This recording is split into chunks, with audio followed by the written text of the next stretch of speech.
Hey guys, welcome to AsherGad channel, making Africa home again, one family at a time. Trust you're all doing well in your various locations and you are actually making those plans gradually to transition away from the four corners of the earth back to the motherland. Yes. So welcome again to AsherGad. We present to you another episode of building in Ghana, the challenges we are facing since we moved in, and how we are overcoming them by the grace of Yahweh Elohim. All right, so today's video is all about an update on the issue we had in our living room, the unfortunate issue we had in our living room, and I'll just turn my camera around to remind people of what I'm talking about. But before I do so, I want a big shout out to all our lovely subscribers. We're almost at 11,000 now, so that's awesome. We love you all. Thanks for all the likes, shares, and the emails and the consultancy inquiries you've been getting.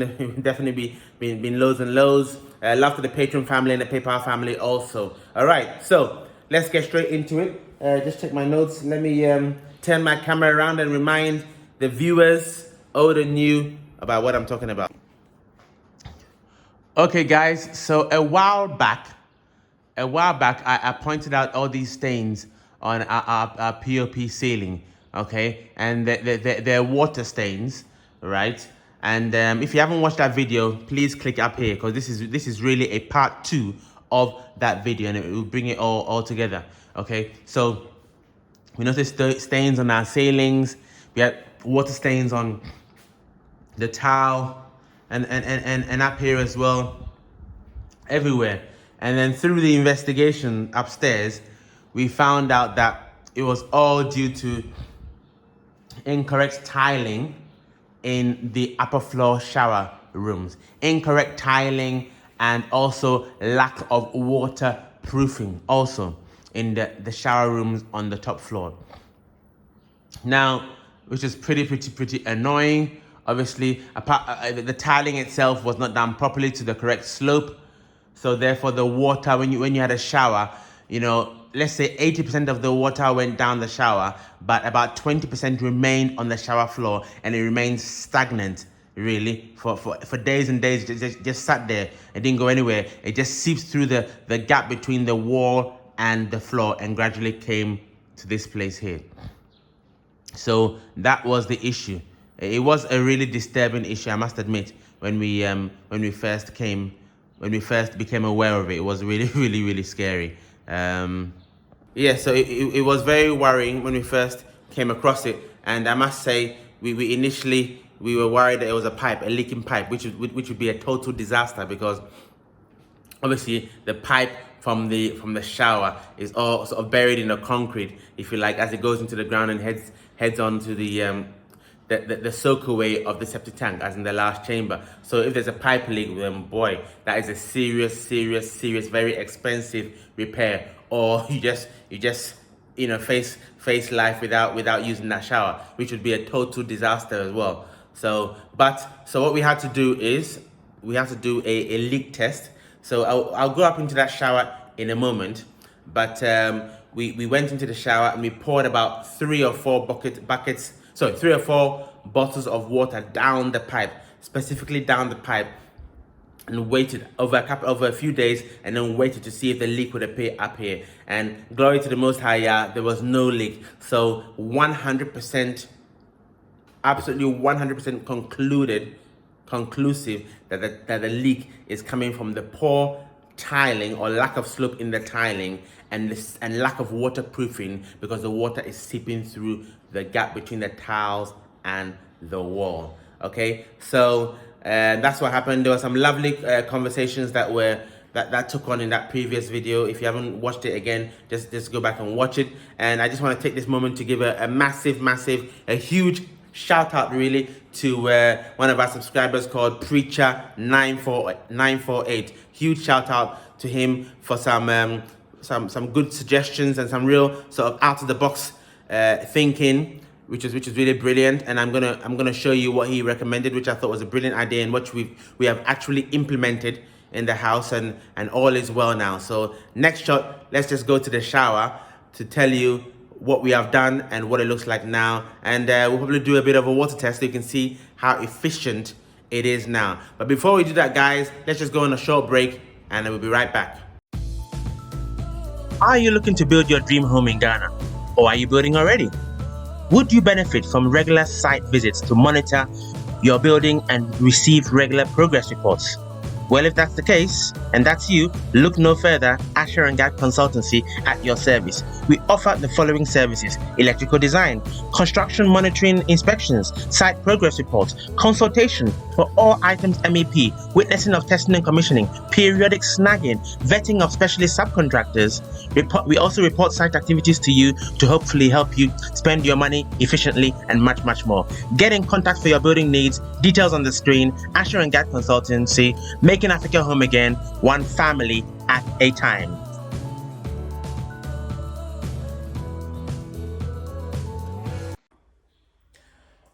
All right, guys, here we are in the previous problem shower. Here she is. You know, as I said, you'd have a shower really, and 80% of the water would go down there. The rest would stagnate around here. You'd have 20% stagnating around here, and it would seep gradually in between the connection between the floor and the floor and the wall. It will gradually seep and then go downstairs. So, but yeah, glory be to the Most High. Yeah, everything is sorted out now. So what did we do? Which was, again, as I said, shout out to the preacher 948. What his solution was, which is a very good solution, which it should be done in every home really in Ghana. Is obviously they didn't do it here, so hence the issue.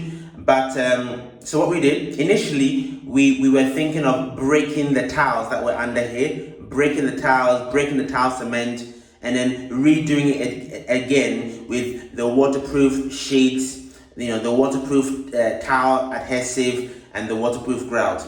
Okay, but what we decided to do, not to do differently, is not to, because again, when you leave these artisans to start breaking things, and the more they break things, the likelihood that something else will damage. So I just didn't want to go down that route. So what we decided to do in the end, or we did in the end, is we tiled on top of the existing tile. So I've got some pictures on your screen. The first thing we did was to lay the black plastic waterproof sheets all around the floor of the shower on top of the existing tiles. After which we then laid the tile cement, and this is not ordinary tile cement. This is a waterproof tile adhesive. It's still a cement type product, but it's a waterproof tile adhesive. So you've got a waterproof sheet, and then you've got a waterproof tile adhesive on top of that. Lay the tiles. You can see the pictures on your screen, and then in between the tiles, this is also key, in between the tiles we have the highest form of waterproof grouting, and that is epoxy grout. Okay, so for those who don't know, grout is always the substance in between the tiles. So all of this is epoxy grout. This is the highest form of waterproof grout. Okay, all in these joints here, all along here is all epoxy grout, all along there and all along there. Everything is epoxy grout, and that's absolutely amazing. We've done the water test, we've done the bore test, because obviously the key is to get the slope, the correct slope. You have to have a correct slope from each of the corners, okay, to that area there, to make sure that the water flows correctly and channels right down that drain. And I'm going to do a demonstration for you in a minute. We did a bore test. From the corner, the ball went straight into the drain, so that worked perfectly. So yeah, all works really well. What else do I want to say about this? What I'll say about this, guys, is, again, I spoke to the tiler, and I noticed a number of issues, and this is something that would be good for you guys whenever you are tiling or employing a tiler, to understand that the slope is being done properly. You do the ball test, as I just talked about. You leave a ball in the corner, okay, and then leave the ball to see if it falls to the drain, okay, so that the slope is being done correctly, like about 5 degrees or whatever it is. Now, this floor drain, remember in previous videos I talked about this floor drain not being done properly and the smells coming through, and the slope not being done correctly. So if you notice, basically where you have the floor drain in the intersection of 4 tiles, yeah, 1 2 3 4 tiles, the floor drain just goes like that. And then what they do is, to get the slope correct, they lift. You've got a slope from this angle down, from this angle down, from this angle down, and that one is sloped a little bit the other way, so that as the water comes, it then pushes it back down the drain. So that's definitely that's how it's normally arranged when the drain is in the intersection. However, if you have a situation, let me show you a different situation here.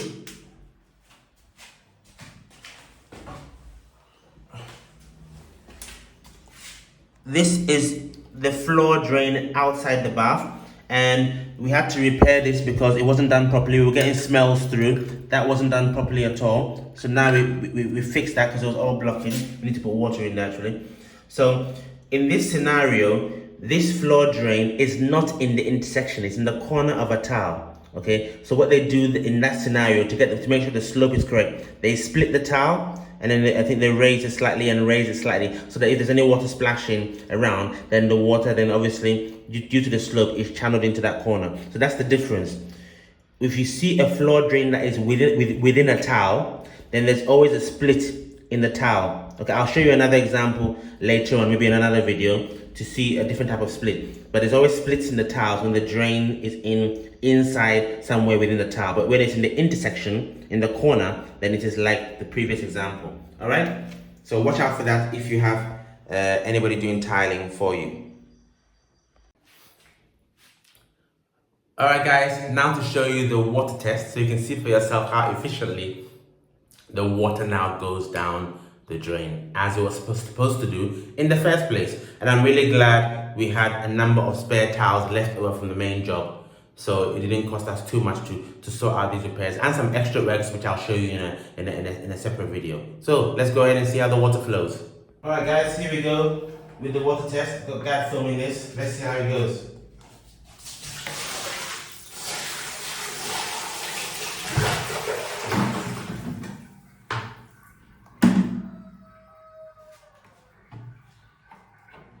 Whoa, that seems efficient. It's efficiently going down. Hope you can see the drain. Yeah, I can see the water twirling and efficiently going down there, which is good. Boom. Perfect.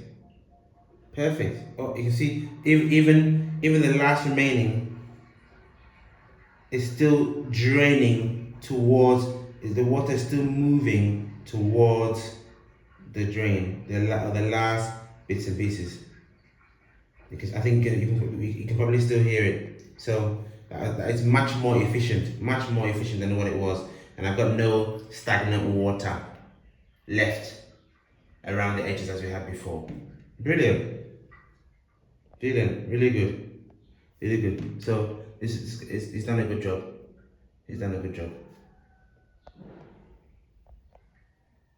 So guys, that's it for the water test. Very pleased with that. I did another video. If you haven't watched that video, click up here, which was I was talking about the shutless system, that German product, which is another waterproofing type of product. But as somebody else pointed out, it is quite expensive. So if you're building your home, you wanna maybe compare the shutless system versus what I have done, and see what works out best for you in terms of economics, and what's the most efficient build for yourself and for your home. You can make that choice. Okay, so shutless system, or just use waterproofing sheet, waterproof tile adhesive, and epoxy grout, okay, on the floor in between all the joints, and hopefully that should be sufficient. But compare both and then make your choice. All right, guys, that's it for today's episode. Hope you enjoyed that.